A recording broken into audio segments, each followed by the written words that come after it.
Good morning, everyone. Good morning.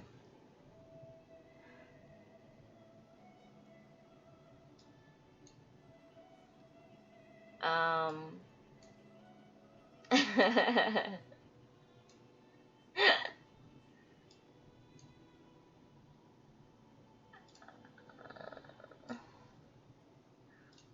I'm a bit awkward right now.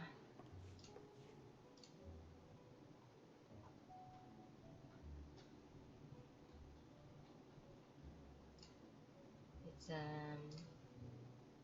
Give me one moment, okay?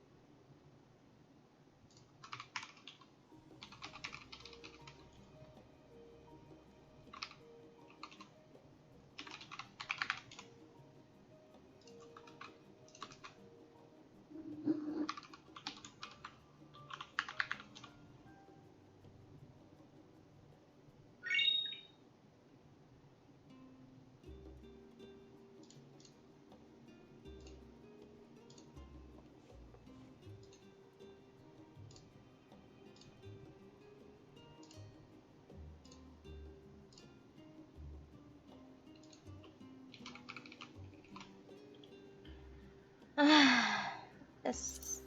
I'm so late. I'm so late on everything, on my stream and everything. And okay. Hmm. Put none. Put none.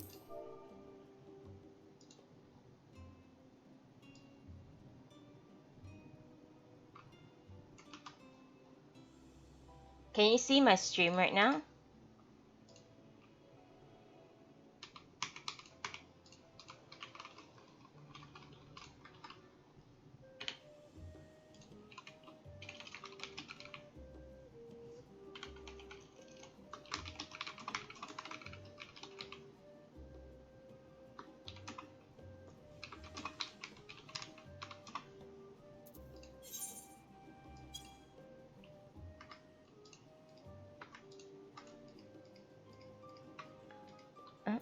What's the place again? Holy shit.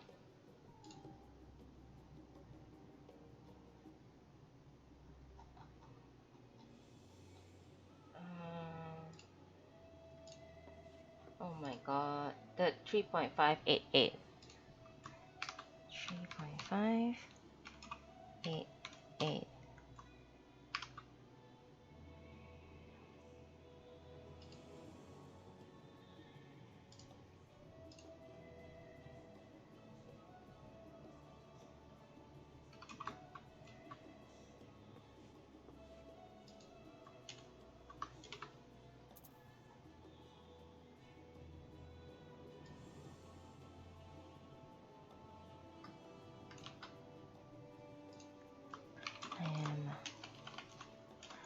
I am Ariana Nuna.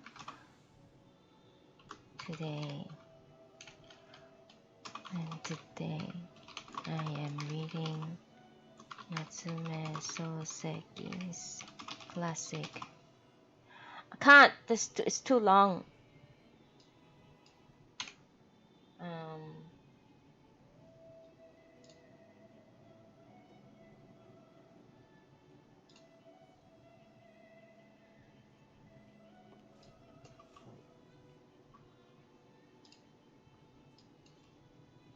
Quaint reading event at Ocean. Now reading Natsume Sōseki's I Am a Cat.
Alright, hello. I've been having a little bit of a dif technical difficulties, but I think everything should be fine right now.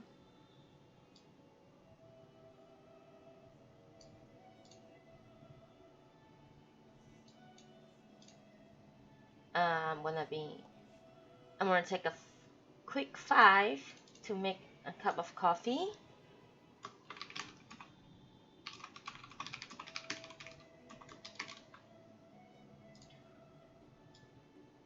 While waiting for my students to arrive. And I'll see you guys soon.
My apologies, everyone. Good morning.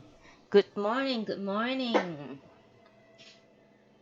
My apologies for the delay. It should start at 10, but I was having some difficulties, technical difficulties. So now I'm ready to start our little reading. Hey, I see some of my friends are here to support me. Good morning, Coco. Good morning, Bit. Good morning, Deanne. Deanne, who has been helping me a lot with all these Twitch things, and sorry, I'm like adjusting my microphone. Okay, I don't know how many of you are here from looking at Party Finder or seeing my yell in chat, in game, I mean. But yeah, I am basically very much ready to start now. So class, pay attention, right?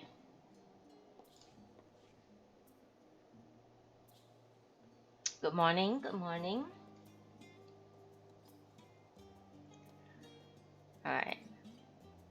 I don't know, where should my camera be facing? Here. I think here would be nice so I can see all of you. Don't worry about it.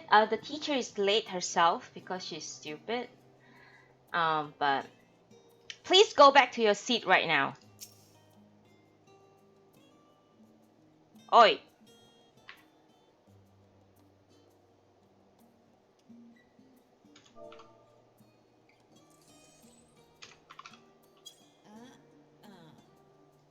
Go back.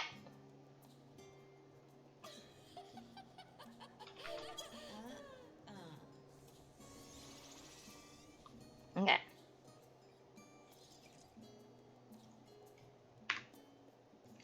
Alrighty. Let's start. So, if most of you probably don't know who Natsume Sōseki is, he is actually my favorite author. Can you please wear your clothes? Oh my god. I need to censor you. Okay. So Natsume Sōseki is an author who lived from 1867 to 1916. So he has been almost dead for 100 years now. Can you believe it? But the reason why I love his writing is because it's very relatable and it's still very relevant to this day. But anyway, I'm gonna start the reading now. I'm very sorry for the delay. Okay. Music is a bit too loud for me.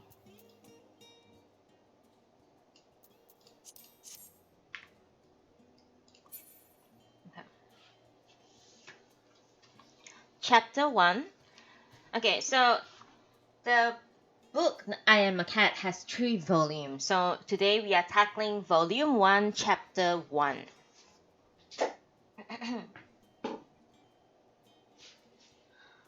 I am a cat. As yet I have no name and no idea where I was born.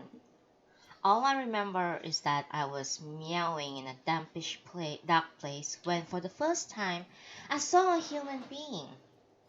This human being, I heard afterwards, was a member of the most ferocious human species, a Sōseki, one of those students who in return for board and lodging perform small chores about the house. I hear that on occasion this species catches, boils, and eats us. However, at that time I lacked all knowledge of such creatures. I did not feel particularly frightened. I simply felt myself floating in the air as I was lifted up lightly on his palm. Sorry. When I accustomed myself to that position, I looked at his face. This must have been the very first time that I ever set eyes on a human being.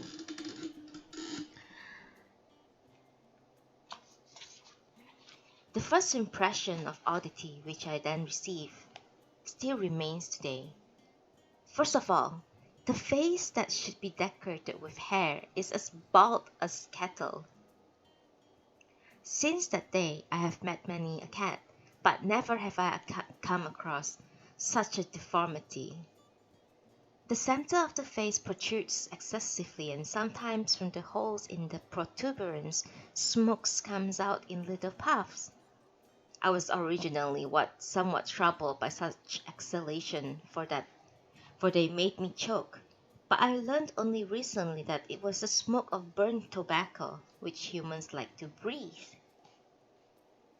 For a little while I sat comfortably in that creature's palm. But things soon developed at a tremendous speed. I could not tell whether the Sōseki was in movement, or whether it was only that I moved. But anyway, I began to grow quite giddy, to feel sick. And just as I was thinking that the giddiness would kill me, I heard a thud. I saw a million stars. Thus far I can remember, but however hard I try, I cannot recollect anything thereafter. When I came to myself, the creature had gone. I had one time had a basket full of brothers, but now not one could be seen. Even my precious mother had disappeared. Moreover, I now found myself in a painfully bright place, most unlike the nook where once I had sheltered. In fact, it was in fact so bright that I could hardly keep my eyes open. Sure, there was something wrong. I began to crawl about, which proved oops which proved painful.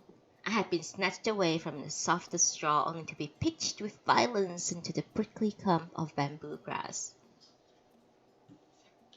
Give me 1 second, please.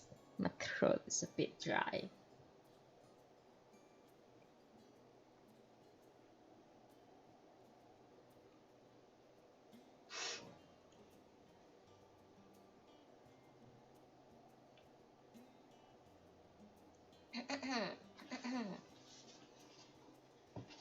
Okay. After a struggle, I managed to scramble clear of clump and emerged to find a wide pond stretching beyond it. I sat at the edge of the pond and wondered what to do. No helpful thought occurred. After a while it struck me that if I cried, perhaps the Sōseki might come back to fetch me. I tried some feeble mewing, but no one came. Soon a light wind blew across the pond and began to grow dark. I felt extremely hungry. I wanted to cry, but I was too weak to do so. There was nothing to be done. However, having decided that I simply must find food, I turned very, very slowly, left around the pond. It was extremely painful going. Nevertheless, I persevered and crawled on somehow until at long last I reached a place where my nose picked up some trace of human presence. I slipped into a property through a gap in the broken bamboo fence, thinking that something might turn up. Once I got inside, it was sheer chance. If the bamboo fence had not been broken just at that point, I might have starved to death at the roadside. I realize now how true the adage is that what is to be will be. This is the very day that gap had served me as a shortcut to the neighbor's tortoiseshell. Well, though I had managed to creep into the property, I had no idea what to do next. Soon it got really dark. I was hungry. It was cold and rain began to fall. I could not afford to lose any more time. I had no choice but to struggle toward a place which seemed since brighter, warmer. I did not know it then, but I was in fact already inside the house where I now had a chance to observe further specimens of humankind. The first one that I met was Osam, the servant woman, one of a species yet more savage than the Sōseki. No sooner that she seen me that she grabbed me by the scruff of the neck and flung me outside the house.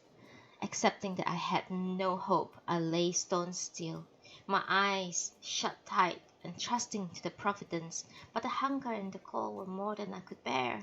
Seizing a moment when Osang had relaxed her watch, I crawled up once again to flop into the kitchen. I was soon flung out again. I crawled up yet again, only to be flung out yet again. I remember the process was several times repeated. Ever since that time, I had been utterly disgusted with this awesome person. The other day, I managed at long last to rid myself of my sense of grievance, for I squared accounts by stealing her dinner of mackerel pike. As I was about to be flung out for the last time, the master of the house appeared and complaining of the noise and demanding an explanation. The servant lifted me up, turned my face to the master and said, "This little stray kitten is being a nuisance. I kept putting it out and it keeps crawling back into the kitchen." The master briefly studied my face, twisting the black hairs under his nostrils, then said, "In that case, let it stay," he said, and turned and went inside. The master seemed to be a person of few words. The servant resentfully threw me down in the kitchen, and thus that I became to make this house my dwelling. My master seldom comes face to face with me. I hear he's a school teacher.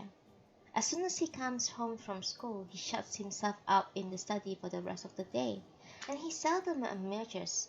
The others in the house think that he's terribly hardworking. He himself pretends to think to be hardworking, but actually he works less than any of them think. Sometimes I tiptoe into his study for a peep, and find him taking a snooze. Occasionally, his mouth is drooling onto some book he has begun to read. He has a weak stomach, and his skin is of a pale yellowish color, inelastic and lacking vitality. Nevertheless, he is an enormous gourmandizer. After eating a great deal, he takes some takadiatase for his stomach, and then after that he opens a book. When he reads a few pages, he becomes sleepy. He draws onto the book. This is the routine religiously observed by each evening. There are times when even I, a mere cat, can put two thoughts together. Teachers have it easy. If you are born human, it's best to become a teacher. For if it's possible to sleep this much and still be a teacher, why, even a cat could teach, I think to myself. However, according to the master, there's nothing harder than a teacher's life, and every time his friends comes around to see him, he grumbles on and on. One short break, please.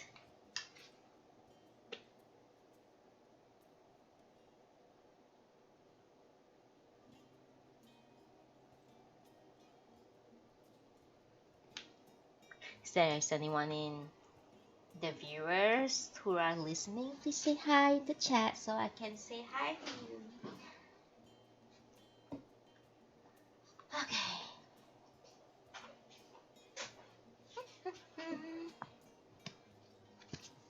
During my early days in the house, I was terribly unpopular with everyone except the master. The fact that nobody, even to this day, has given me a name indicates quite clearly how little they have thought about me. Resigned, I tried to spend as much time as possible with the master, the man who had taken me in. In the morning, while he reads the newspaper, I jump to curl up on his knees. Throughout his afternoon siesta, I sit upon his back. This is not because I have any particular fondness for the master, but because I have no other choice, no one else to turn to. Additionally, and in the light of other experiments, I have decided to sleep on the boiled rice container, which stays warm through the morning, on the quilted foot warmer during the evening, and out on the veranda when it is fine. Hello, Tasty. I think that's Tasty. Good morning, Tasty. But what I find especially agreeable is to creep into the children's bed and snuggle down between them. There are two children, one of 5 and one of 3. They sleep in their room, sharing a bed. I can always find a space between their bodies, and I manage somehow to squeeze myself quietly in. But if, by great ill luck, one of the children wakes, then I'm in trouble. For the children has nasty natures, especially the younger one. They start to cry out noisily regardless of the time, even in the middle of the night, shouting, "Here's the cat!" Then invariably the neurotic dyspeptic in the next room wakes and comes rushing in. Why? Only the other day my master beat my backside black and blue with a wooden ruler. Living as I do with human beings, the more I observe them, the more I am forced to conclude that they are selfish, especially those children. I find my bedmates utterly unspeakable. When the fancy takes them, they hang me upside down, they stuff my face into a paper bag, they fling me about, they ram me into the kitchen range. Furthermore, if I do commit so much as the smallest mischief, the entire household unites to chase me around and persecute me. The other day, when I happened to be sharpening my claws on some straw floor matting, the mistress of the house became so unreasonably incensed that now it is only with the greatest reluctance that she would let me enter the matted room. Though I am shivering on the wooden floor in the kitchen, heartlessly she remains indifferent.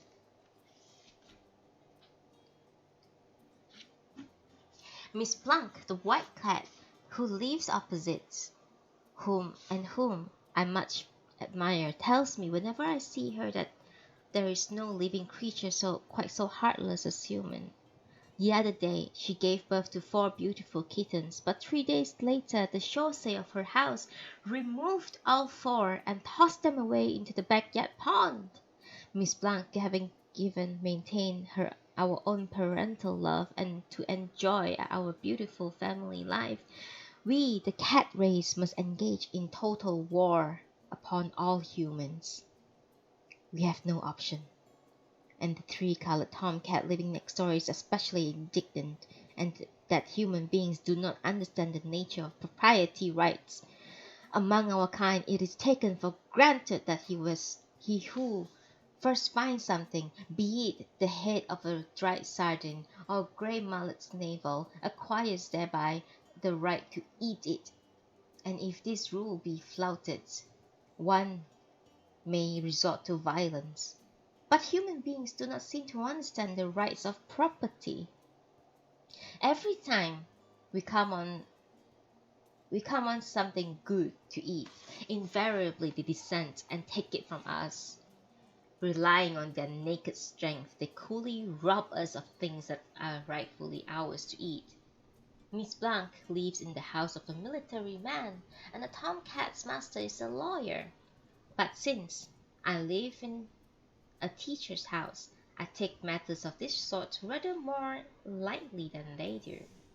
I feel that life is not unreasonable so long as one can scrape along from day to day. For surely even human beings will not flourish forever. I think it is best to wait in patience for the day of the cats.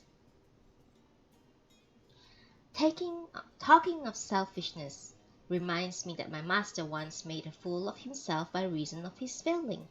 I'll tell you all about it. First, you must understand that this master of mine lacks the talent to be more than average at anything at all, but nonetheless he can't refrain himself from trying his hands at everything and anything. He's always writing haiku, submitting them to kaku. He sends off new style poetry to Morning Star. He has a shot at English prose peppered with gross mistakes. He develops a passion for archery. He takes lessons in chanting no play text, and sometimes he devotes himself to making hideous noises with a violin. But I'm sorry to say that none of these activities has led to anything whatsoever. Yet though he is dyspeptic, he gets terribly keen when he has embarked upon a project.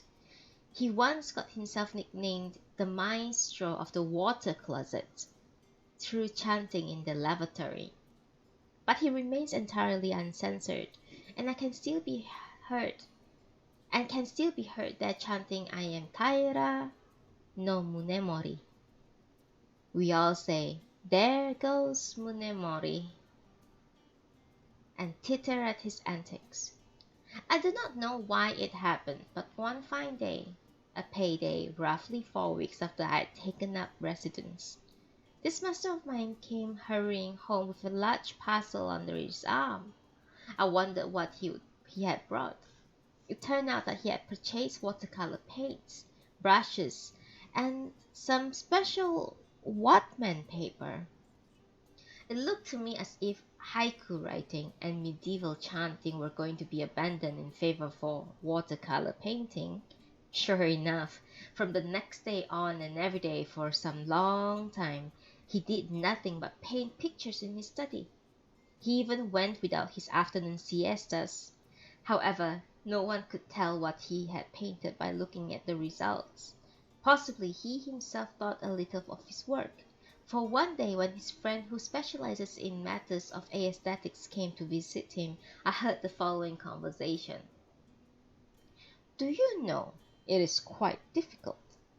When one sees someone else painting, it looks easy enough, but not till one takes a brush at oneself does one realize just how difficult it is. So said my noble master, and it was true enough. His friend, looking at my master over his gold-rimmed spectacles, observed, it's only natural that one cannot paint particularly well the moment one starts. Besides, one cannot paint a picture of indoors by force of the imagination only. The Italian master Andrea del Sarto remarked that if you want to paint a picture, always depict nature as she is. In the sky there are stars, on earth there are sparkling dews, birds are flying, animals are rushing. In the pond there are goldfish. In an old tree, one sees winter crows. Nature herself is one vast living picture. Do you understand? If you want to paint a picturesque picture, why not try something? Why not try preliminary sketching? Oh, so Andrea del Sarto said that. I didn't know that at all. Come to think of it, it's quite true indeed. It's very true. My master was unduly impressed. I saw a mocking smile behind the man with gold-rimmed glasses. The next day, as always, I was having a pleasant nap on the veranda. The master emerged from his study, an act unusual in itself, and began behind my back to busy himself with something. At this point, I happened to wake up, wondering what he's up to. Opened my eyes, just one slit the tenth of an inch. There he was, fairly killing himself at being Andrea del Sarto. I could not help but laugh. He started to sketch me just because he had his leg pulled up by a friend. I had already slept enough, and I'm itching to yawn. But seeing my master with such resignation, seeing my master sketching away so earnestly, I hadn't had the heart to move, so I bore it all with resignation. Having drawn my outline, he started painting the face. I must confess, considering cats as works of art, I am far from being a collector's piece. I certainly do not think that my figure, my fur, or my feature are superior to those of other cats. But however ugly I may be, there's no conceivable resemblance between myself and that queer thing which my master is creating. First of all, the coloring is wrong. My fur, like that of a Persian, bears tortoiseshell markings on the ground of a yellowish pale gray. It is in fact beyond argument. Yet the color which my master had employed is neither yellow nor black, neither gray nor brown, nor is it a mixture of those four distinctive colors. All one that can say is that the color used is a sort of color. Furthermore, and very oddly, my face lacking eyes.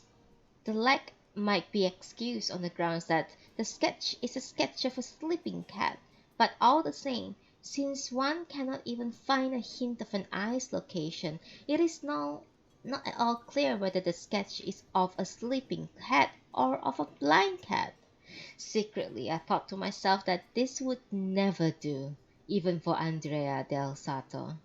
However, I could not help being struck with admiration for my master's grim determination.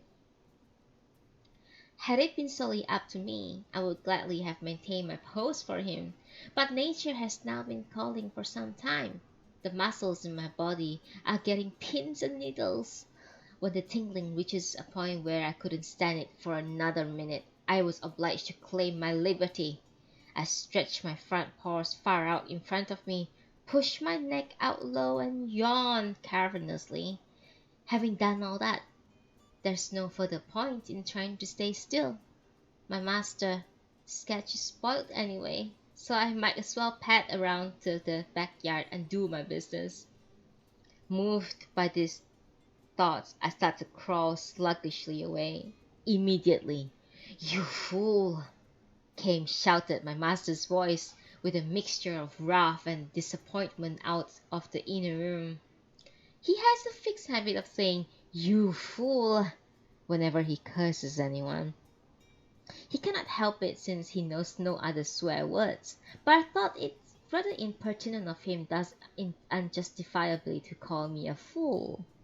After all, I had been very patient up to this point. Of course, had it been his custom to show even the smallest pleasure whenever I jumped on his back, I would have tamely endured his imprecations. But it is a bit thick to be called a fool by someone who has never once good grace done me a kindness just because I get up to go and urinate.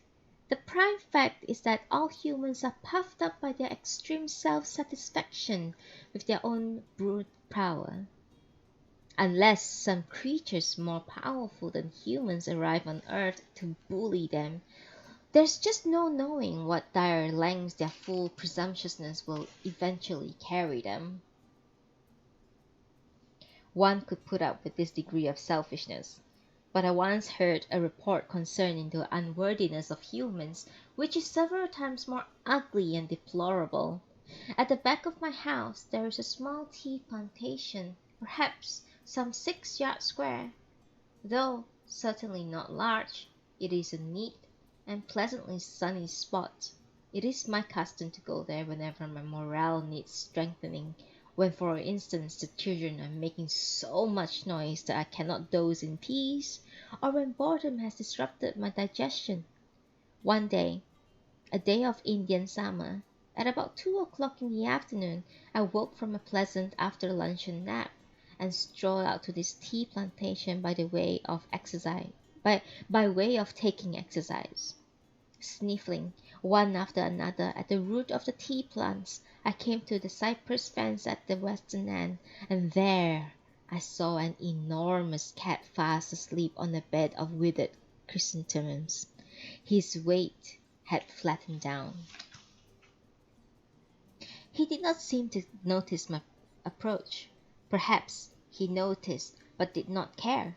Anyway, there he was, stretched out at full length and snoring loudly. I was amazed at the daring courage that permitted him, a trespasser, to sleep so unconcernedly in someone else's garden. He was a pure black cat. The sun of earliest afternoon was pouring its most brilliant rays upon him, and it seemed as if invisible flame were blazing out from his glossy fur. He had magnificent physique, the physique, one might say, of the emperor of catdom. He was easily twice my size. Filled with admiration and curiosity, I quite forgot myself. I stood stock still, entranced, all eyes in front of him. The quiet zephyrs of that Indian summer sat gently nodding a branch of Sultan's parasol, which showed above the cypress fence, and a few leaves pattered down upon the couch of crushed chrysanthemums. The emperor suddenly opened his huge round eyes. I remember that moment to this day. His eye gleamed far more beautifully than the dull amber stuff which humans are so inordinately value. He lay dead still, focusing the piercing light that shone from his eye's interior upon my dwarfish forehead. He remarked, "And who the hell are you?" I thought his turn of phrase was a shade inelegant for an emperor, but because the voice was so deep and filled with power that could suppress a bulldog, I remained dumbstruck with pure awe. Reflecting, however, that I might get into trouble if I failed to exchange civilities, I answered frigidly, with a false sang-froid, as cold as I could make it, "I, sir, am a cat. I have as yet no name." My heart at that moment was beating a great deal faster than usual. In a tone of enormous scorn, the emperor observed, "You, a cat? Well, I'm damned. Anyway, where the devil do you hang out?" I thought this cat excessively blunt-spoken. "I live here, in the teacher's house." "Huh, I thought as much. Horribly scrawny, aren't you?" Like a true emperor, he spoke with great vehemence. Judged by his manner of speech, he could not be a cat of respectable background. On the other hand, he seemed well-fed and positively prosperous, almost obese in his oily glossiness. I had to ask him, "And you? Who on earth are you?" "Me? I'm Rickshaw Blackie." He gave his answer with spirit and some pride, for Rickshaw Blackie is well known in the neighborhood as a real rough customer, as one would expect those brought up in a rickshaw garage. He's tough, but quite uneducated. hence very few of us mix with him, and it is our common policy to keep him at a respectful distance. Consequently, when I heard his name, I felt a trifle jittery and uneasy, but at the same time a little disdainful of him. Accordingly, and in order to establish just how illiterate he was, I pursued the conversation by inquiring which do you think is superior, a rickshaw owner or a teacher? Why, a rickshaw owner, of course. He's the stronger one. Just look at your master, almost skin and bones. You, being the cat of a rickshaw owner, naturally look very tough. I can see that one eats well at your establishment. Ah, well, as far as I'm concerned, I never want one for a decent grub wherever I go. You too. Instead of creeping around tea plantation, why not follow along with me? Within a month you'd get so fat nobody would recognize you. In due, of course, I might come and ask to join you. But it seemed that the teacher's house is larger than your boss's. You dim-wit! A house, however big it is, won't help fill an empty belly. He looked quite huffed, savagely twitching his ears as sharp as sliced stem from the solid bamboo. He took off rowdily. This was how I first made the acquaintance of Rickshaw Beckley, and since that day I've run across him many times. Whenever we meet, he talks big, as might be expected from a rickshaw owner's cat, but the deplorable incident which I mentioned earlier was a tale he told me. One day, Blackie and I were lying as usual, sunning ourselves in the tea garden. We were chatting about this and that, having made his usual bows as if they were all brand new. He asked me, "How many rats have you caught so far?" One moment, please. A quick pause.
Welcome to Noodible. Welcome to Noodible, where I read book. And today our book is, just to catch up, Natsume Soseki's I Am a Cat. We are reading Volume 1, Chapter 1. We are now about page 11 in. For anyone who is just joined, unfortunately, I'm just going to continue, but you're not too far into the book. The book is really, really, really, really, really thick. And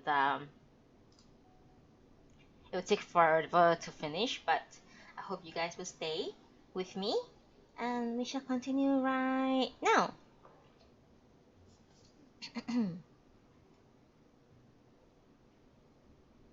Oh.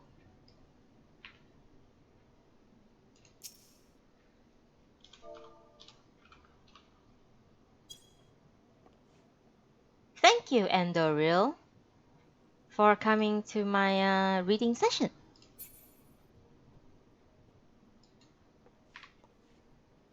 Alright, let's continue. One day, Blackie and I were lying as usual, sunning ourselves in the tea garden. We were chatting about this and that when, having made his usual boast as if they were all brand new, he asked me, "How many rats have you caught so far?" While I flatter myself that my general knowledge is wider and deeper than Blackie's, I readily admit that my physical strength and courage are nothing compared with his. All the same, his point-blank question naturally left me feeling a bit confused. Nevertheless, a fact's a fact, and one should face the truth. So I answered, "Actually, though I'm always thinking of catching one, I've never yet caught any." Blackie laughed immoderately, quivering the long whiskers which stuck out stiffly around his muzzle. Blackie, like all true braggarts, is somewhat weak in the head. As long as you purr and listen attentively, pretending to be impressed by his rhodomontade, he is more or less manageable cat. Soon after getting to know him, I learned this way to handle him. Consequently, on this particular occasion, I also thought it would be unwise to further weaken my position by trying to defend myself, and that it would be more prudent to dodge the issue by inducing himself to brag about his own successes. So, without making a fuss, I sought to lead him on by saying, "You, judging by your age, must have caught a notable number of rats." Sure enough, he swallowed that bait with gusto. "Well, not too many, but I've must caught 30 or 40, was his triumphant answer. "I can cope," he went on, "with 100 or 200 rats, any time and by myself, but a weasel, no, that I can't take. One, I had a hellish time with a weasel." "Did you really?" I innocently offered. Blackie blinked his saucer eye, but did not discontinue. "It was last year, the day for the general house cleaning, as my master was crawling in under the floorboards with a big bag of lime. Suddenly a great dirty weasel came whizzing out." "Really?" I make myself look impressed. I say to myself, so what's a weasel? Only a wee bit bigger than a rat. So I chase after it, feeling quite excited, and finally I got it cornered in a ditch. "That was well done," I applaud him. "Not in the least." As a last resort, it upped its tail and blew a filthy fart. Ah, the smell of it! Since that time, whenever I see a weasel, I feel poorly. At this point, he raised a front paw and stroked his muzzle 2 or 3 times as if he was still suffering from the last year's stench. I felt rather sorry for him. In an effort to cheer him up, said, "But when it comes to rats, I expect you to just pin them down and with one hypnotic glare. I suppose it's because you are such a marvelous It's because you are such a marvelous ratter a cat well nourished by plenty of rats, that you are so splendidly fat and have such good complexion. Though this speech was meant to flatter Blackie, strangely enough it had precisely the opposite effect. He looked distinctively cast down and replied with a heavy sigh. "It's depressing," he said, "when you come to think of it.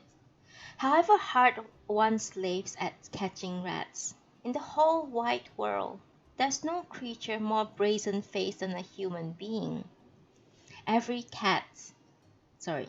rat I catch, they confiscate, and they tote them off to the nearest police box. Since the copper can't tell who caught the rats, he just pays up a penny a tail to anyone that brings them. My master, for instance, has already earned about half a crown purely through my efforts.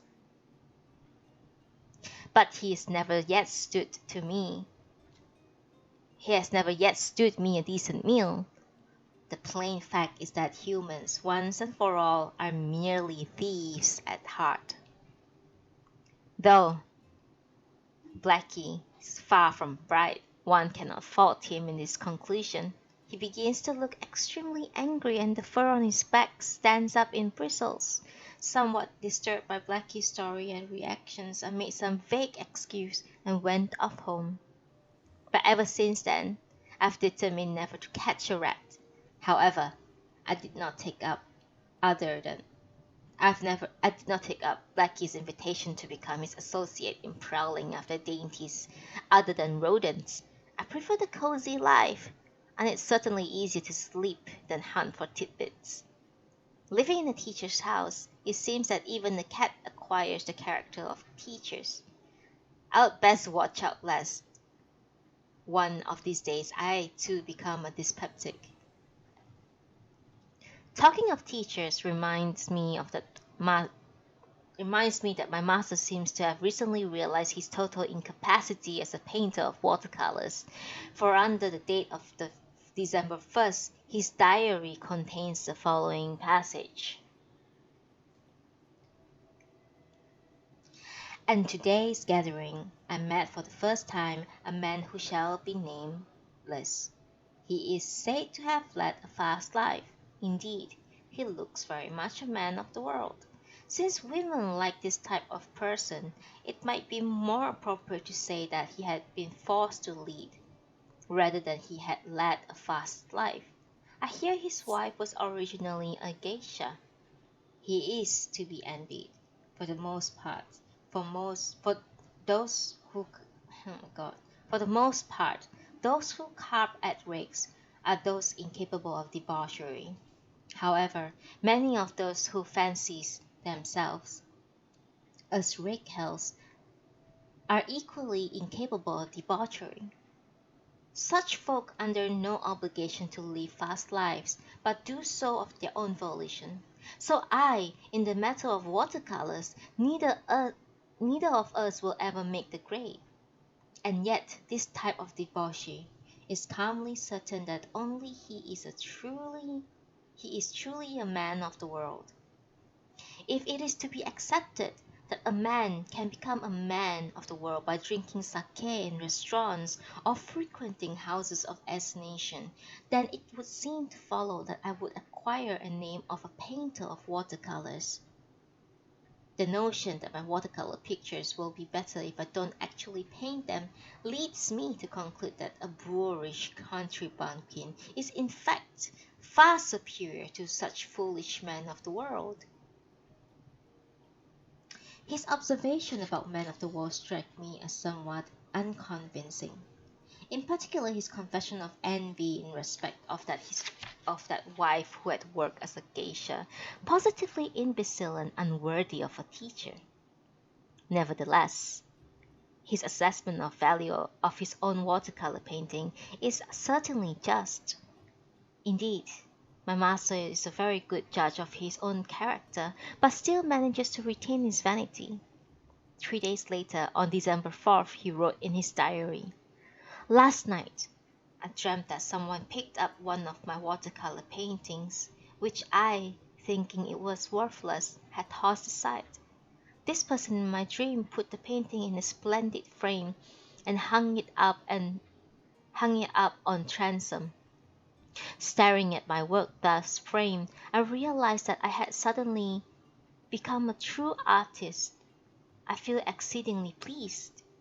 I spent the whole afternoon just staring at my handiwork, happy in the conviction that the picture is a masterpiece.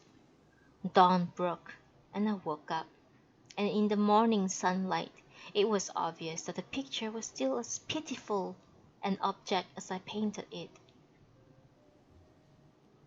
The master, even in his dreams, seems burdened with regrets about his watercolors. A man who can accept the burdens of regret, whether in respect of watercolors or of anything else, are not the stuff that men of the world are made of. The day after my master dreamt about the picture, the aesthete in the gold-rimmed spectacles paid a call upon him. He had not visited for some long time. As soon as he was seated, he inquired, "And how is the painting coming along?" My master assumed a nonchalant air and answered, "Well, I took your advice, and I am now busily engaged in sketching."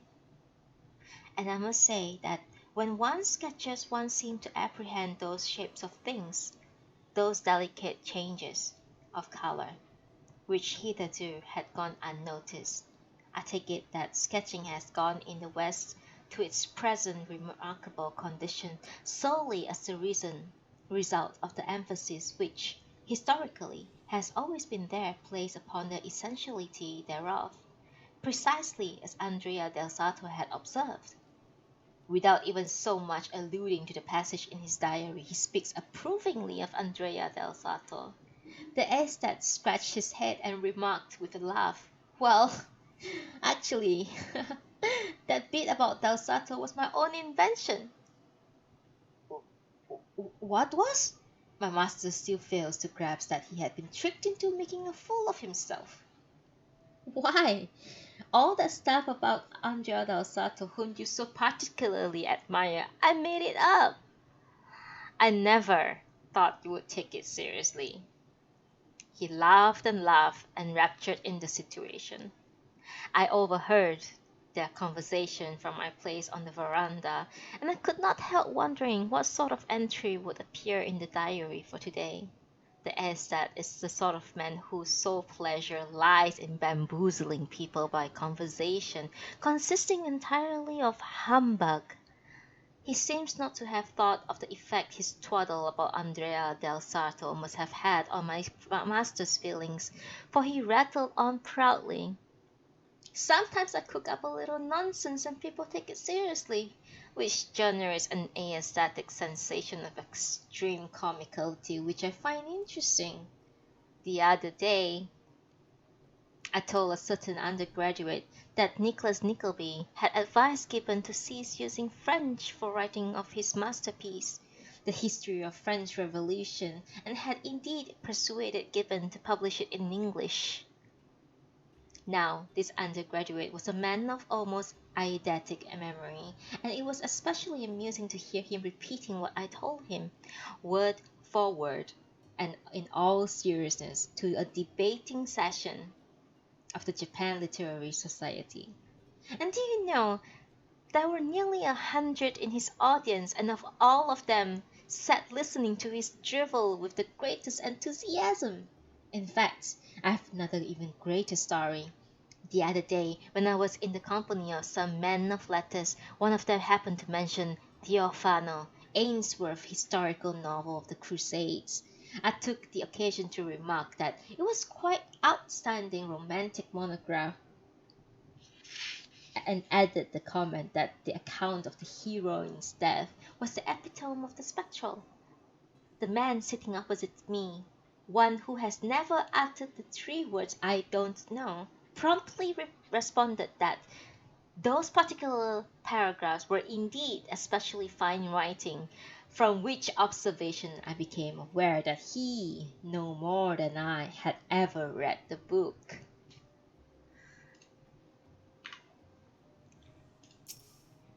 Hello, Venetia. Nice to meet you and thank you for coming to my reading today. I really appreciate it.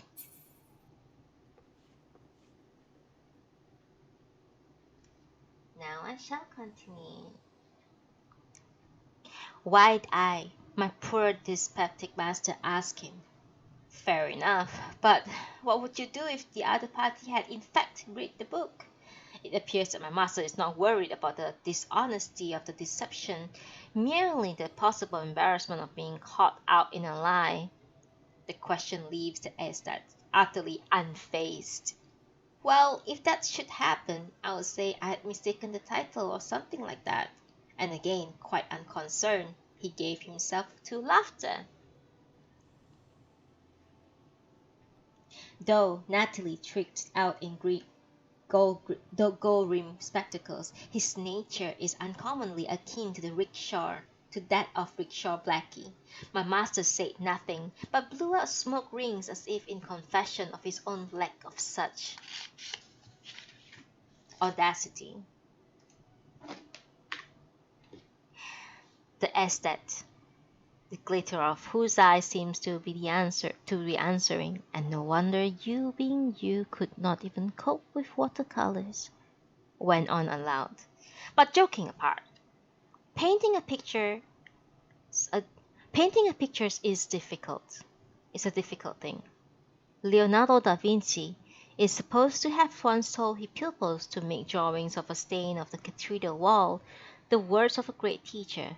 In a lavatory, for instance, if absorbed, one studies the pattern of the rain leaks on the wall, a staggering design, a natural creation, invariably emerges. You should keep your eyes open and try drawing from nature.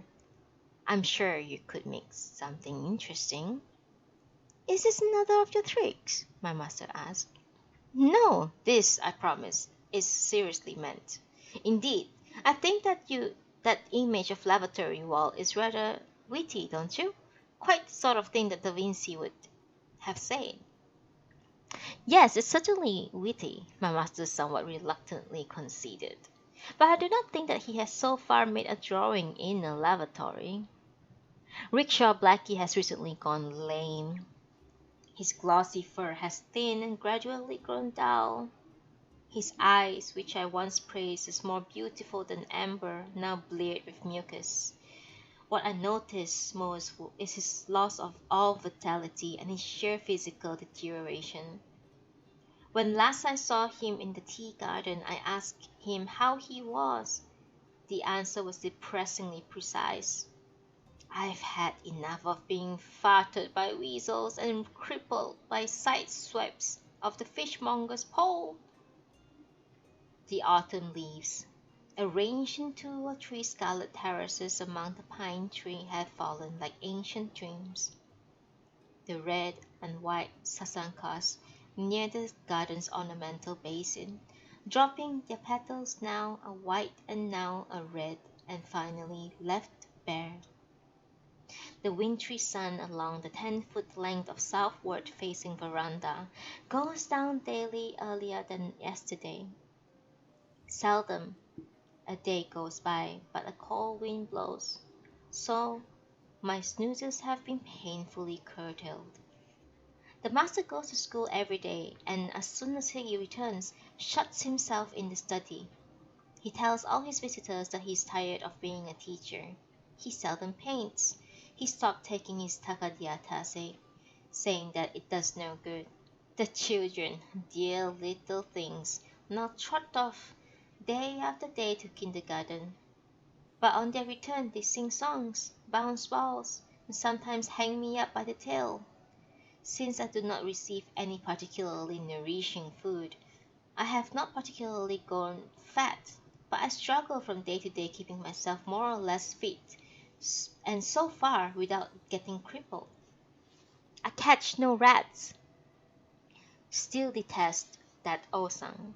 No one has yet named me, but since it's no use crying for the moon, I have resolved to remain for the rest of my life a nameless cat in the house of this teacher. And of Chapter 1, Volume 1. Now, let me check. Hello everyone! I have 7 viewers. If you would kindly wave a hi in my comment section, I will greet you and let me know who you are. If you are from the game or if you are from Twitch. I would like to thank all of you for hanging out here with me. It is my very first RP event, and I hope I'm doing a good job. I'm actually very, very nervous. I keep reading things wrong, but I'll try to do my best. We're gonna take a quick 3 minutes break. Okay? I need to drink water and rest my throat a little bit, okay?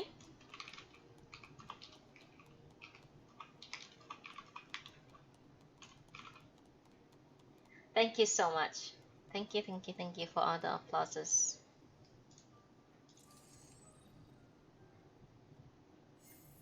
Thank you for all the 7 viewers in my in my channel. I don't know if I'm doing anything good, but thank you so much. I'll be right back.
Hello, I am back for chapter 2. I see that my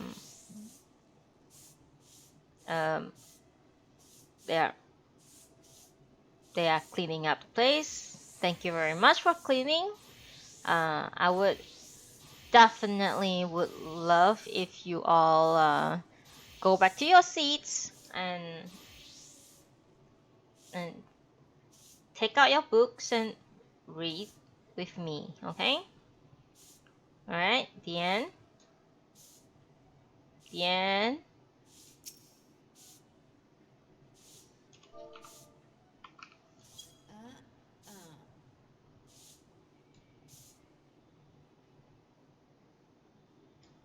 Good girl.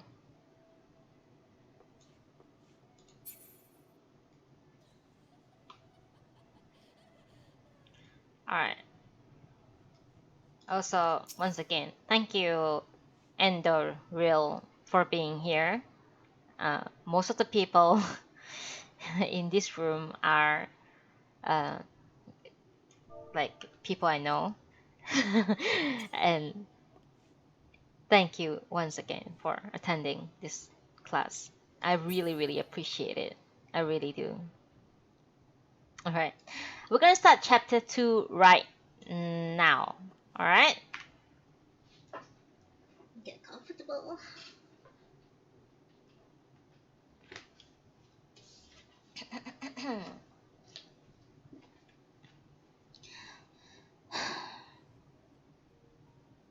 Chapter 2. Since New Year's Day, I have acquired a certain modest celebrity, so that though only a cat, I am feeling quietly proud of myself, which is not unpleasant. Which is not unpleasing. On the morning of New Year's Day, my master received a picture postcard, a card of New Year greetings from certain painter friends of his. The upper part was painted red, and the lower deep green, and right in the center was a crouching animal painted in pastel. The master, sitting in his study, looked at this picture, first one way up and then the other. "What a fine coloring!" he observed. Having thus expressed his admiration, I thought he had finished with the matter, but no, he continued studying it, first sideways, then longways. In order to examine the object, he twists his body, then stretches out his arm like an ancient studying of book of divinations. Then, turning to face the window, he brings it in to the tip of his nose. I wish he would soon terminate this curious performance, for the action sets his knees away and I began to find it hard to keep my balance. But when at long last the wobbling began to diminish, I heard him mutter in a tiny voice, "I wonder what it is." Though full of admiration of the colors of the picture postcard, he couldn't identify the animal painted in its center, which explained his extraordinary antics. Could it perhaps really be a picture, more difficult to interpret than my own first glance had suggested? I half opened my eyes and looked at the painting with an imperturbable calmness. There could be no shadow of a doubt. It was a portrait of myself. I do not suppose that the painter considered himself an Andrea del Sarto as did my master, but being a painter, what he had painted, both in respect of form and of color, was perfectly harmonious. Any fool could see that it was a cat, and so skillfully painted that anyone with eyes in his head and the mangiest scrap of discernment would immediately recognize that it was a picture of no other cat but me. To think that anyone should need to go to such painful lengths over such a blatantly simple matter, I felt a little sorry for the human race. I would have liked to have let him know that the picture is of me. Even if it was too difficult for him to grasp that particularly, I would still have liked to help him see that the painting is of a cat. But since heaven has not seen fit to dower the human animals with the ability to understand cat language, I regret to say that I'll let the matter be. Incidentally, I would like to take the occasion of this incident to advise my readers that the human habit of referring to me in a scornful tone of voice, as if some mere trifling cat, is an extremely bad one. Human appears to think that cows and horses are constructed from rejected human materials, and that cats are constructed from cow pats and horse dung. Such thoughts, objectively regarded, are in very poor taste, and though they are no doubt not uncommon among teachers, who, ignorant even of their ignorance, remain self-satisfied with their quaint puffed-up ideas of their own unreal importance. Even cats must not be treated roughly or taken for granted. To the casual observer, it may appear that all cats are the same, facsimiles in form and substance, as indistinguishable as peas in a pod, and that no cat can lay claim to individuality. But once admitted to feline society, that casual observer would very quickly realize that things are not so simple.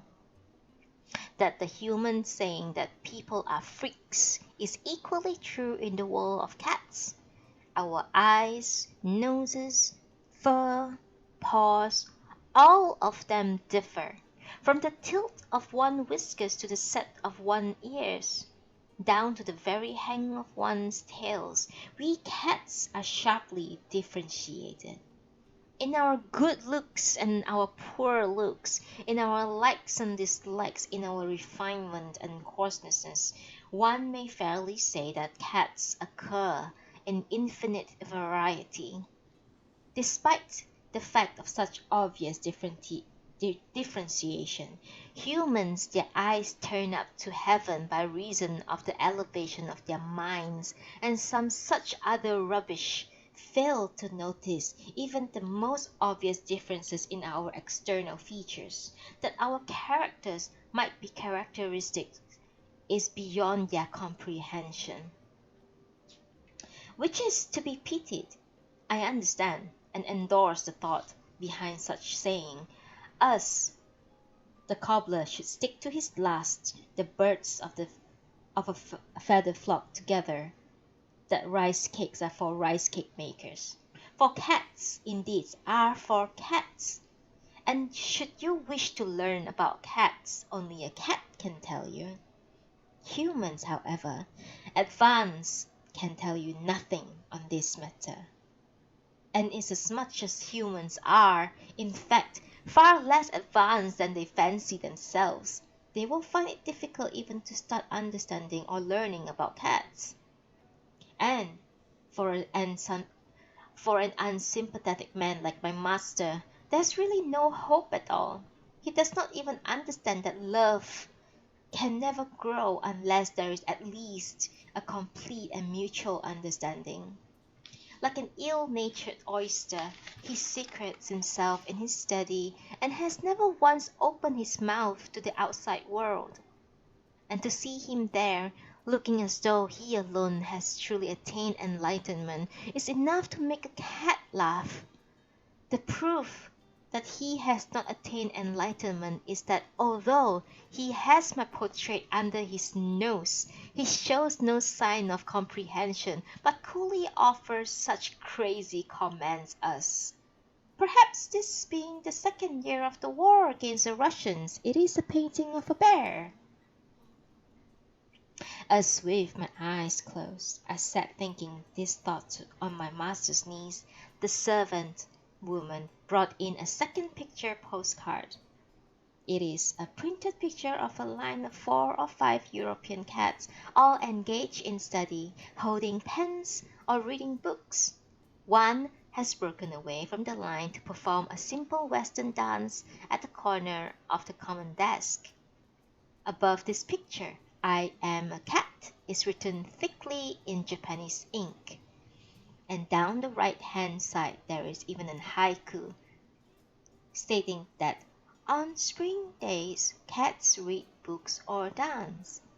The card is from one of my master's old pupils, and its meaning should be obvious to anyone. However, my dim-witted master seems not to understand, for he looked puzzled and said to himself, "Can this be the year of the cat?" He just doesn't seem to have grasped that these postcards are manifestations of my growing fame. At that moment, the servant brought in yet a third postcard.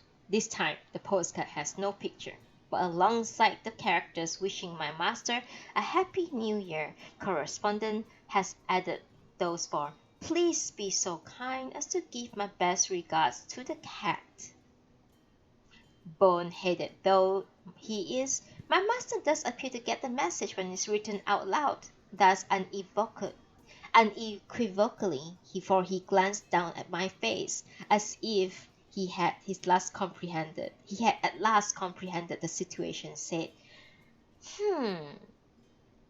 and his glance, unlike his usual one, did seem to contain a new modicum of respect, which was quite right and proper considering the fact that it is entirely due to me that my master, hitherto a nobody, has suddenly begun to get a name and to attract attraction.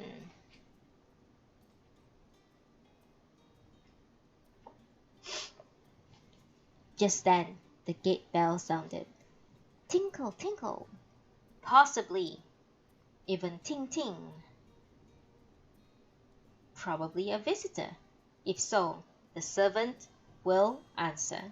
Since I never go out to my way to investigate callers, except for the fishmonger's errand boy, I remain quietly on my master's knees. The master, however, peered warily towards the entrance, as if Duns were at the door. I deduced that he just doesn't like receiving newest callers and sharing a convivial thought. What a marvelous way to be! How much further can pure bigotry go? If he doesn't like visitors, he should have gone out himself. But he lacks even that much enterprise. The audacity of this clam-like character grows daily more apparent.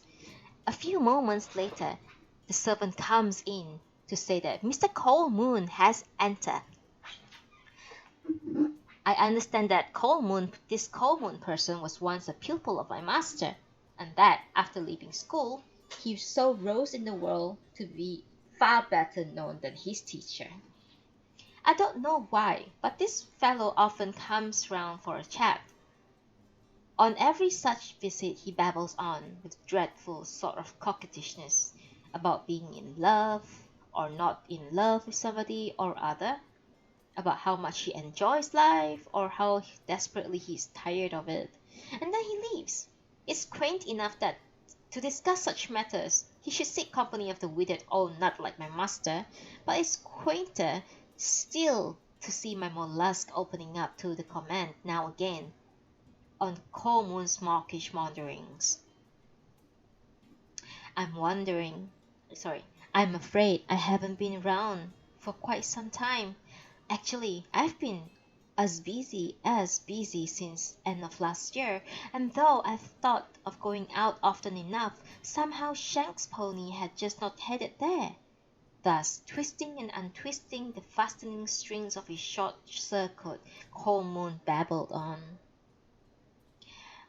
Where then the Shank's pony go? My master inquired with a serious look as he tugged at the cuffs of his worn black crested surcoat. It is a cotton garment unduly short in the sleeves, and some of its nondescript thin silk lining sticks out about half an inch of the cuff, as it were in various directions. Colemoon answered, then laughs, and noticed that one of his front teeth is missing. What's happened to your teeth? Asked my master, changing the subject. Well, actually, at a certain place I ate mushrooms. What did you say you ate? A bit of mushroom. I tried to bite off a mushroom's umbrella with my front teeth, and a tooth just broke.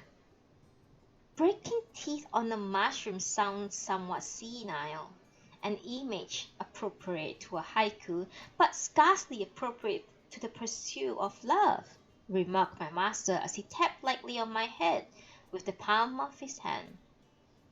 Ah, is that the cat?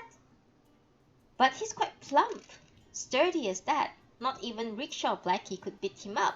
He certainly is the most splendid beast. Colemoon offers me his homage. He's grown quite big lately, responded my master, proudly smacks me twice upon the head. I am flattered by the compliment, but my head feels slightly sore. The night before that, what's more, we had a little concert, said Colemoon, going back to his story. Where? Surely you don't have to know where, but it was quite interesting. 3 violins to a piano accompaniment, however unskilled. When there are 3 of them, violin sounds fairly good. 2 of them were women, and I managed to place myself between them, and I thought, played rather well. Ah, and who were the women? Enviously my master asked. At first glance, my master usually looks cold and hard. But, to tell the truth, he is by no means indifferent to women. He once read in the Western novel of a man who invariably fell partially in love with practically every woman that he met. Another character in the book somewhat sarcastically observed that, as a rough calculation, that fellow fell in love with just under 7/10 of women he passed on the street. In reading this, my master was struck by its essential truth and remained deeply impressed. Why should a man be so impressionable, lead such an oysterish existence? A mere cat such as I cannot possibly understand it. Some say it is the result of a love affair that went wrong. Some say it is due to his weak stomach, while others simply state that it's because he lacks both money and audacity. Whatever the truth, it doesn't matter, since he's a person of insufficient importance to affect the history of his period. What is certain is that he did inquire enviously about Coleman's female fiddlers. Coleman, looking amused, picked up a sliver of boiled fish paste in his chopsticks and nipped at it with his remaining front teeth. I was worried lest another should fall out, but this time it was all right. Well, both of them are daughters of good families. You don't know them, Coleman coldly answered. The master drawled, "Is that it?" but omitted the final "so," which he had intended. Coleman probably considered it was time to be off, for he said, "What marvelous weather! If you have nothing better to do, shall we go out for a walk? As a result of the fall of Port Arthur," he added encouragingly, "the town's unusually lively." My master, looking as though he would sooner discuss the identity of the female fiddlers than the fall of Port Arthur, hesitated for a moment's thought. But he seemed finally to reach a decision, for he stood up resolutely and said, "All right, let's go. Let's go out." He continued to wear his black cotton crested surcoat, and thereunder a quilted kimono of hand-woven silk, which, supposedly a keepsake of his elder brother, he had worn continuously for 20 years. Even the most strongly woven silk cannot survive such unremitting, such preternaturally perennial wear. The material has worn so thin, held against the light, one can see the patches sewn on here and there from the inner side. My master wears the same clothes throughout December and January, not bothering to observe the traditional New Year change. He makes, indeed, no distinction between workday and Sunday clothes. When he leaves the house, he saunters out in whatever dress he happens to have on. I do not know whether this is because he has no other clothes to wear, or whether, having such clothes, he finds it too much of a bore to change into them. Whatever the case, I cannot conceive that these uncouth habits are in any way connected with disappointment in love. After the two men left, I took the liberty of eating such of the boiled fish paste as Coleman had not already devoured them. I am these days no longer just a common old cat. I consider myself at least as good as those celebrated in the tales of Momokawa Joan, or as that cat of Thomas Gray's, which trawled for goldfish. Brawlers such as Rickshaw Blackie are now beneath my notice. I don't suppose anyone will make fuss if I sneak a bit of fish paste. Besides, this habit of taking secret snacks between meals is by no means a purely feline custom. O-san, for instance, is always pinching cakes and things, and she gobbles down whenever the mistress leaves the house. Nor is O-san the only offender. Even the children of refined upbringing, the mistress that is continually bragging, display the self-same tendency. Only a few days ago, the precious pair woke up at some ungodly hour, and though their parents were still sound asleep, took it upon themselves to sit down face to face at the dining table. Now, it is my master's habit every morning to consume most of a loaf of bread, and to give children scraps thereof, which they eat with a dusting of sugar. It so happened on this day, the sugar basin was already on the table. even a spoon stuck in it. Since there was no one there to dole them out their sugar, the elder scooped up a spoonful and dumped it on her plate. The younger followed the elder's fine example and spooned an equal pile of sugar onto another plate. For a brief while, these charming creatures just sat and glared at each other. Then the elder girl scooped a second spoonful onto her plate, and the younger one proceeded to equalize the position.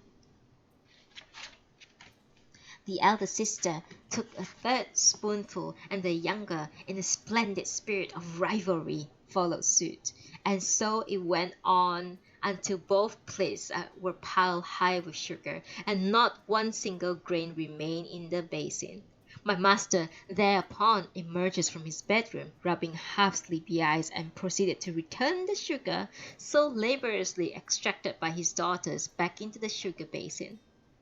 This incident suggests that, though egotistical egalitarianism may be more highly developed among humans than among cats, cats are the wiser creatures. My advice to the children would have been to lick the sugar up quickly before it became massed into such senseless pyramids. But because they cannot understand what I say, I merely watch them in silence from my warm morning place on top of the container for boiled rice.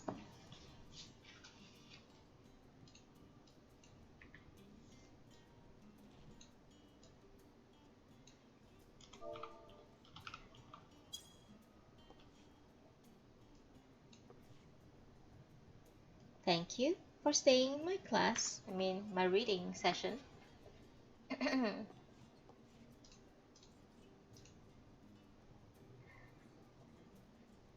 We have about 13 minutes more, so I'm gonna continue reading, and then we will stop at 12 noon. Is that okay with everyone?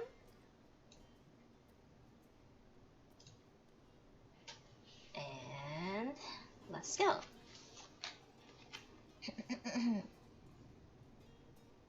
My master came home late last night from his expedition with Cold Moon.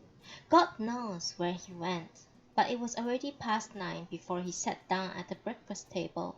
From my same old place I watched the morose consumption of typical New Year's breakfast of rice cakes boiled with vegetables, all served up in soup. He takes endless helpings. Though the rice cakes are admittedly small, he must have eaten some 6 or 7 before leaving the last one floating in the bowl. "I'll stop now," he remarked, and laid his chopsticks down.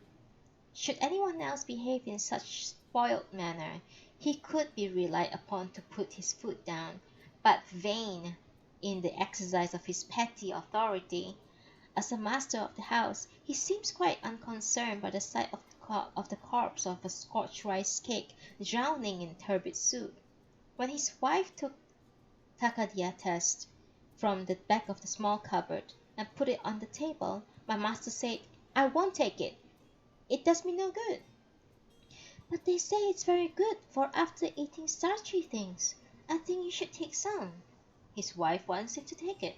"Starchy or not, the stuff's no good." He remained stubborn. "Really, you are a most capricious man," the mistress mutters as though to herself. "I'm not capricious. The medicine doesn't work."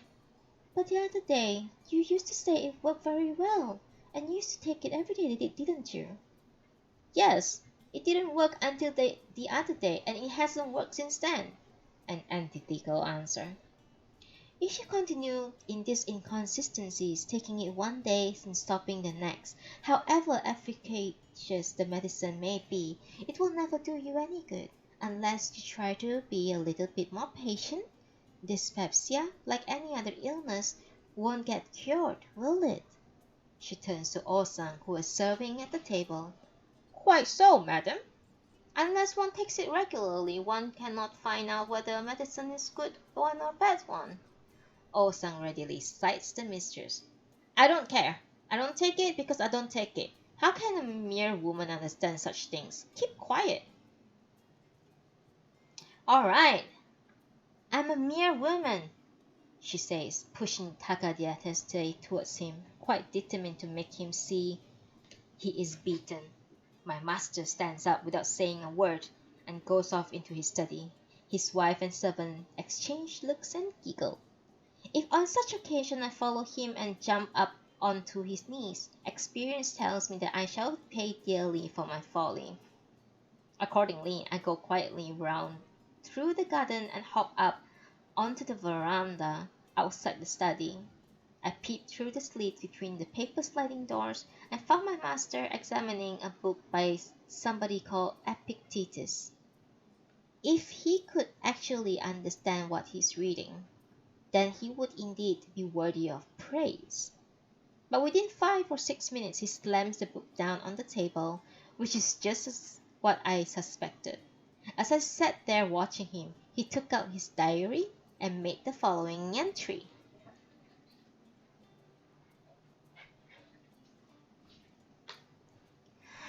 Took a stroll with Komun around Netsume no Ikenohata and Kanda. At Ikenohata, geishas in formal spring kimono were playing battle-door shuttlecock in front of a house of assignation. Their clothes beautiful, but their faces extremely plain. It occurs to me that they resemble the cat at home. I don't see why he should single me out as an example of plain features. If I went to a barber and had my face shaved, I wouldn't look much different from a human. But there you are. Humans are conceited, and that's the trouble with them. The diary continues. As we turn into Hotan's corner, another geisha appeared. She was slim, well-shaped. Her shoulders were most beautifully sloped. The way she wore her mauve kimono gave her a genuine elegance. Sorry about last night, Gen-chan. I was so busy. She laughs, and one glimpses white teeth. Her voice was so harsh as that of a roving crow, but her otherwise fine appearance diminished in enchantment, so much so that I didn't even bother to turn around to see what sort of person this Gen-chan was, but sauntered on towards Onarimachi with my hands tucked inside the breastfold of my kimono. Komun, however, seemed to have become a trifle fidgety. There is nothing more difficult than to understand human mentality. My master's present mental state is very far from clear. Is he feeling angry or light-hearted, or simply seeking solace in the scribblings of some dead philosopher? One just can't tell whether he is mocking the world or yearning to be accepted into frivolous company, whether he is getting furious over some piddling little matter, or holding himself aloof from the worldly things. Compared with such complexities, cats are truly simple. If we want to eat, we eat. If we want to sleep, we sleep. When we are angry utterly. When we cry with all the desperation of extreme commitment to our grief. Thus, we never keep things like diaries. For what would be the point? No doubt, human beings like my two-faced master find it necessary to keep diaries in order to display in a darkened room their true character as assiduously hidden from the world. But among cats, both our four main occupations, walking, standing, sitting, and lying down, and such incidental activities as excreting waste are pursued quite openly. We leave our diaries, and consequently have no need to keep a daily record as a mean of maintaining our real characters. Had I have the time to keep a diary, I'll use that time to better effect. Sleeping on the veranda, for example. The diary continues. We dined somewhere in Kanda, because I allowed myself 1 or 2 cups of sake, which I had not tasted for quite some time. My stomach this morning feels extremely well. I conclude that the best remedy for a stomach ailment is sake at supper time. Takadiatase just won't do. Whatever claims are made for it is just no good. That which lacks effect, they will continue to lack effect. Thus, with his brush, he smears the good name of Takadiasas. It is as though he quarreled with himself, and in this entry one can see a last flash of this morning's ugly mood.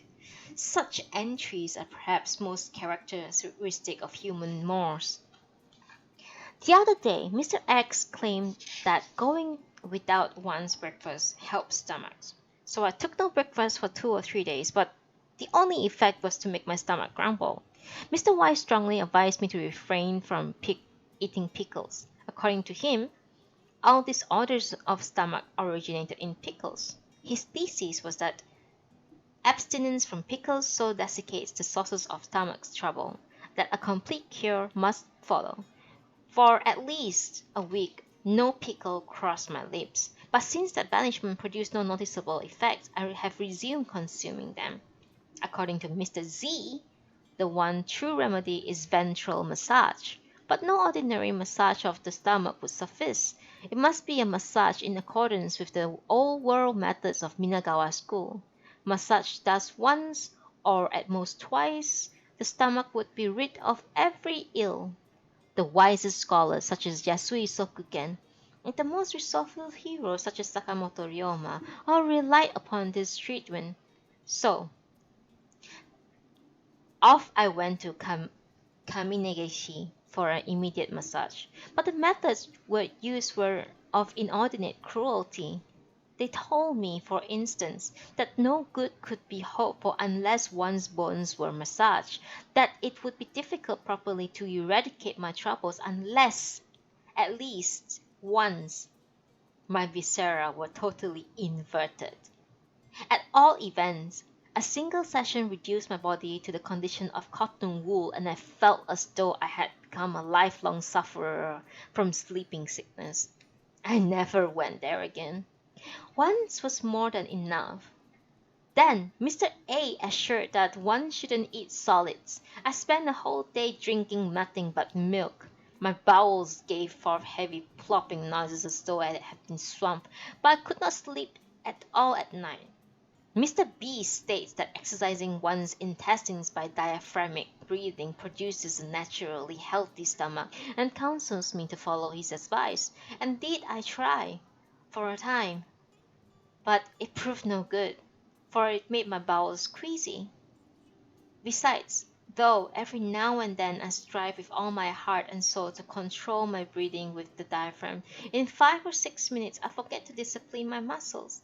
And if I concentrate on maintaining that discipline, I get so midriff-minded that I can neither write or read. Waverhouse, my aesthete friend, once found me thus breathing in pursuit of a naturally healthy stomach, and rather unkindly urged me as a man to terminate my labor pangs.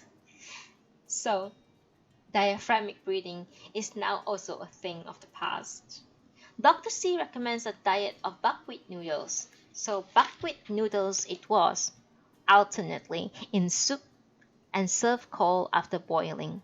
It did nothing except loosen my bowels. I have tried every possible means to cure my ancient ailment, but all of them are useless. But those 3 cups of sake I drank last night with cold moon have certainly done some good. From now on, I will drink 2 or 3 cups each evening.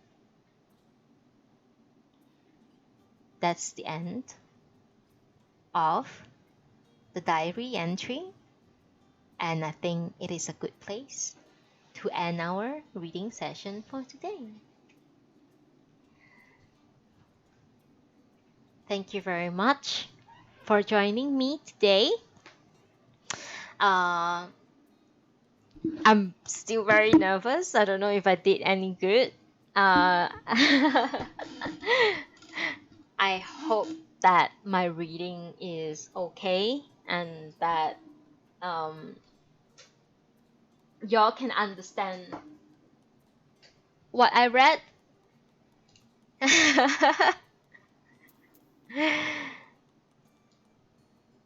Thank you very much. Thank you very much.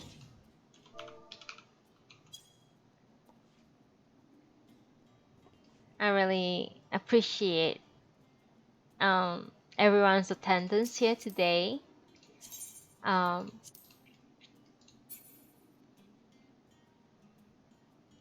I'm very nervous. But thank you so much for attending the reading event. I do plan to do this.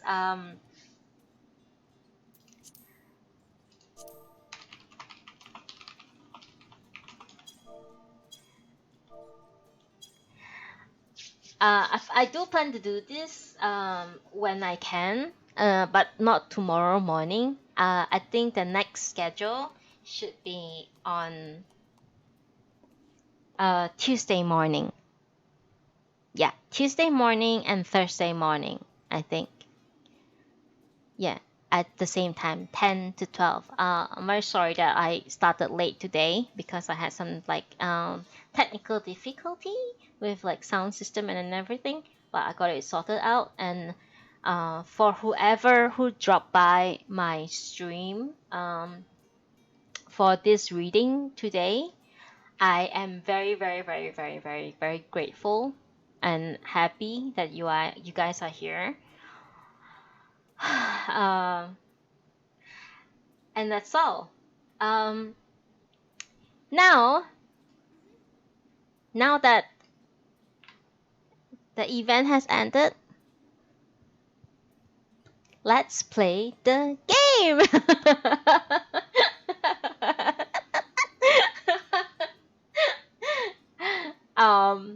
I'm going to switch off the stream right now, and then I'm gonna restart it. Okay? Because I'm going to make a collection, a highlight collection of the reading, so that people can always refer to it if they want to. Okay? Thank you so much once again. Oh my god, I'm very happy that you guys are here. I'm really, really, really, really, really, really happy today. And I'm gonna bid goodbye to my stream for now, and I'll be back in about 5 minutes.